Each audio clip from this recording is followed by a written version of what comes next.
साधु संत की तुम रखवारे, साधु संत के तुम रखवारे।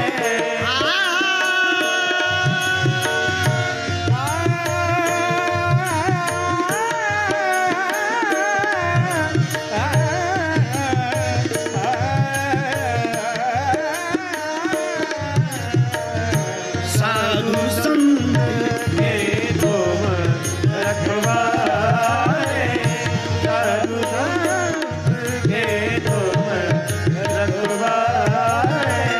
असुर निकंदन राम दुलारे, असुर निकंदन राम दुलारे, असुर निकंदन राम दुलारे, असुर निकंदन राम दुलारे। साधु संत की तुम रखवारे, साधु संत के तुम रखवारे। रखवारे, रखवारे, रखवारे, रखवारे, रखवारे, रखवारे, रखवारे, साधु संत के तुम रखवारे, साधु संत के तुम रखवारे।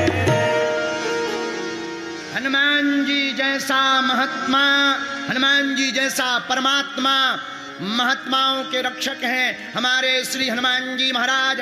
राजस्थान के प्रियजनों, हमारी आत्माओं, हम आपसे कहना चाह रहे, आप अपने गुरुदेव के पकड़ो आचरण, हनुमान जी के पकड़ो चरण।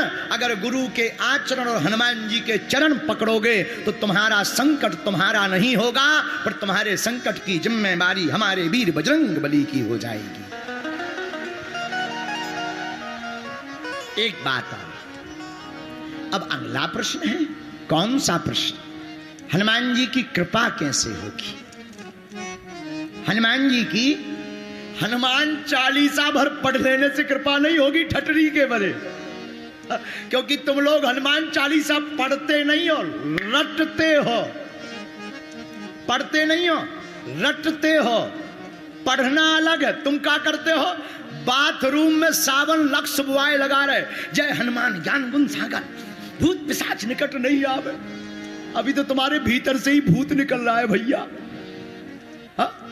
और पाउडर लगा रहे और क्या कह रहे? जय जय जय हनुमान गोसाई कृपा करो गुरुदेव। ये पढ़ना नहीं है, ना ना ना ना, ये रटना है। क्या है? अच्छा, पढ़ना क्या है?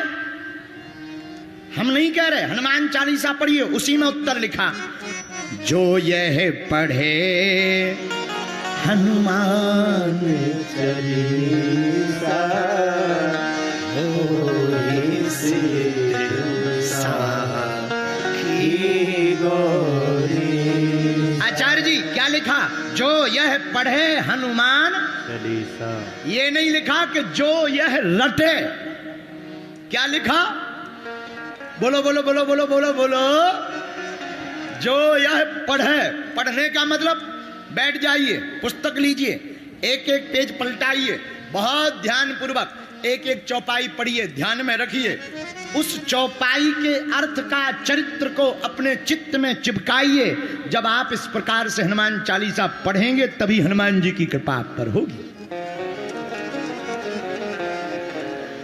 दूसरा, हनुमान जी की साधना करने वाले जितने भी साधक भारतवर्ष के साथ साथ पूरे विश्व में व्याप्त हैं, अगर आपको हनुमान जी की प्रत्यक्ष कृपा जीते जी देखनी है, हमने जो प्रयोग किया आप भी करिए। इसका उत्तर भी रामायण से हमने लिया। एक चौपाई ली, पढ़िए।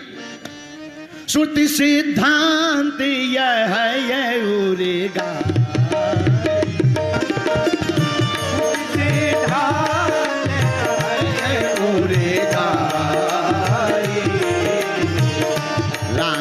भजिए सब काम विसार, राम भजे सब काम विसारी। श्री राम जय राम, श्री राम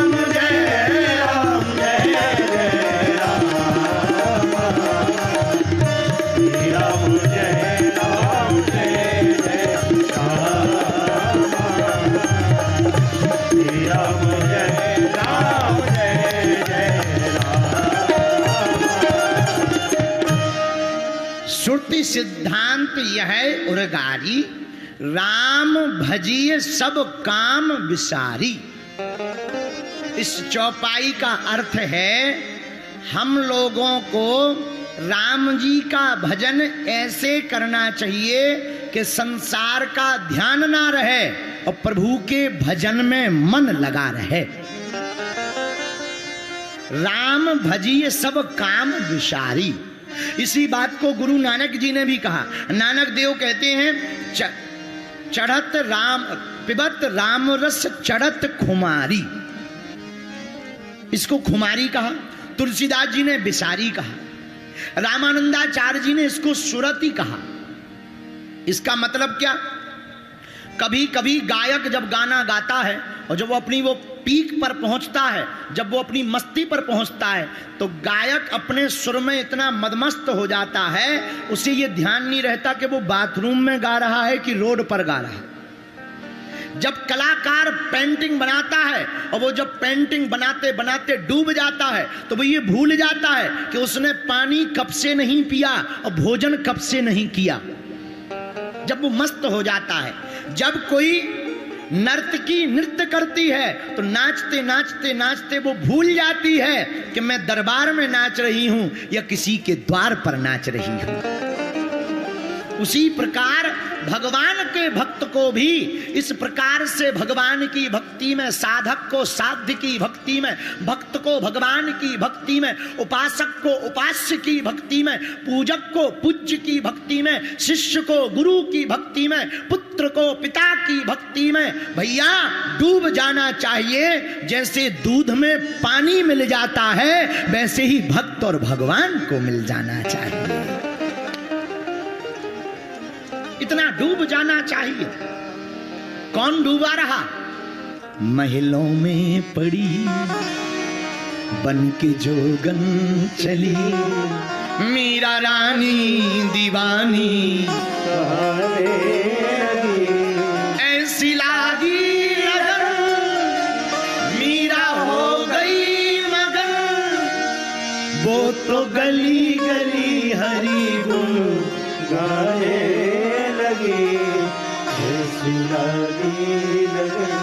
लागी लागी रे लगन। मीराबाई इतनी कृष्ण में रम गई, भगवान कृष्ण में इतनी रम गई, उन्हें दुनिया का भान ही नहीं रहा।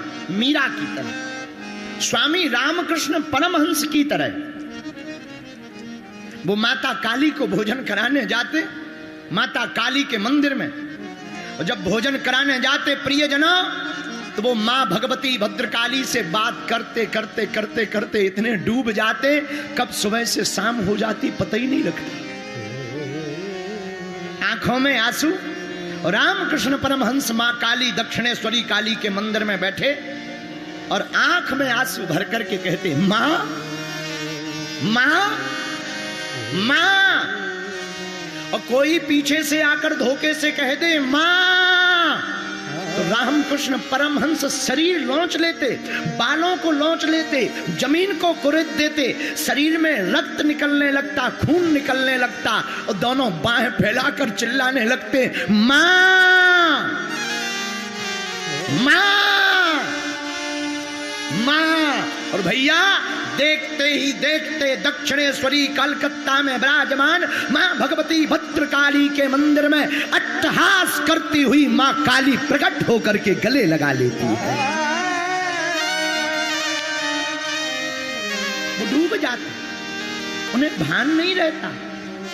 राम भजिए सब काम विसारी, इतने विस्मरण है।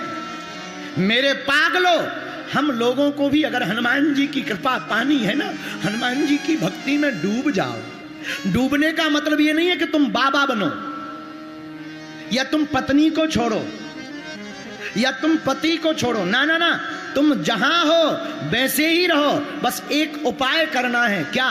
भगवान ने दो चीजें दी, एक दिल, एक दिमाग। दिमाग दुनिया में लगाओ, दिल भगवान में लगाओ।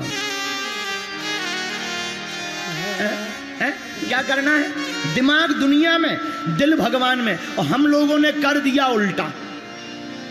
दिल लगा रहे दुनिया वालों से, दिमाग लगा रहे भगवान के पास है कि नहीं है। ठटरी के बारे नक कटा आगी के लगे हैं, दिल लगा रहे। फिर बहुत से लोग आते हैं, गुरुजी हमारा तो दिल ही टूट गया। कहा किसने था कि लगा? अरे भगवान ने दो चीजें दी, एक दिमाग एक दिल। दिल लगाओ भगवान के चरणों में, दिमाग लगाओ दुनिया वालों के चरणों में। जो ऐसा जिएगा वही इस चौपाई को पूर्ण कर पाएगा। राम भजिए सब काम विसारी। बोलो सीताराम। आप कहोगे गुरुजी फिर चिंता हमें बहुत है, अगर हम भगवान का भजन करेंगे हमारा परिवार कौन चलाएगा? अजगर करे न चाकरी, अजगर अजगर करे न चाकरी, पंछी करे न काम। दास मलूका कह गए सबके दाता राम। अजगर चाकरी नहीं करता, पंछी काम नहीं करते, फिर भी भूखों नहीं मरता। क्यों? जब दंत न थे तब दूध दिए, अब दंत भये तो को अन्न भी दे हैं। जल में थल में पशु पक्षिन में सबकी सुध लेते सो तेरी भी ले हैं। जान को देते अजान को देते, जहान को देते सुतो को भी दे हैं। और रे मन मूरख सोच करें क्यों, सोच करें कछु हाथ न आई है।